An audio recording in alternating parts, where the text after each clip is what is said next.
کیا یہ لوگ کہتے ہیں کہ اس پیغمبر نے قرآن اپنے دل سے بنا لیا ہے؟ کہہ دو کہ اگر میں نے دل سے بنا لیا ہے تو میرے گناہ کا وبال مجھ پر، اور جو گناہ تم کرتے ہو اس سے میں بری الذمہ ہوں۔ اور نوح کی طرف وحی کی گئی کہ تمہاری قوم میں جو لوگ ایمان لا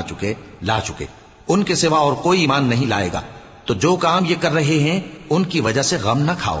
اور ایک کشتی ہمارے حکم سے ہمارے سامنے بناؤ، اور جو لوگ ظالم ہیں ان کے بارے میں مجھ سے کچھ نہ کہنا، کیونکہ وہ ضرور غرق کر دیے جائیں گے۔ اور نوح نے کشتی بنانا شروع کر دی، اور جب ان کی قوم کے سردار ان کے پاس سے گزرتے تو ان سے تمسخر کرتے۔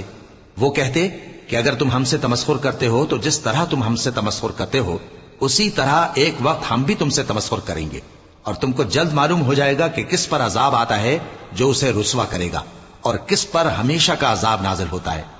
یہاں تک کہ جب ہمارا حکم آ پہنچا اور تنور جوش مارنے لگا تو ہم نے نوح کو حکم دیا کہ ہر قسم کے پالتو جانوروں میں سے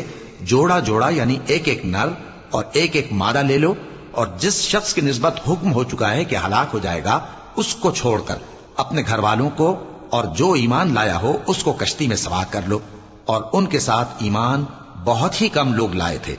نوح نے کہا کہ اللہ کا نام لے کر کہ اسی کے کرم سے اس کا چلنا اور ٹھہرنا ہے، اس میں سوار ہو جاؤ، بے شک میرا پروردگار بخشنے والا ہے، مہربان ہے۔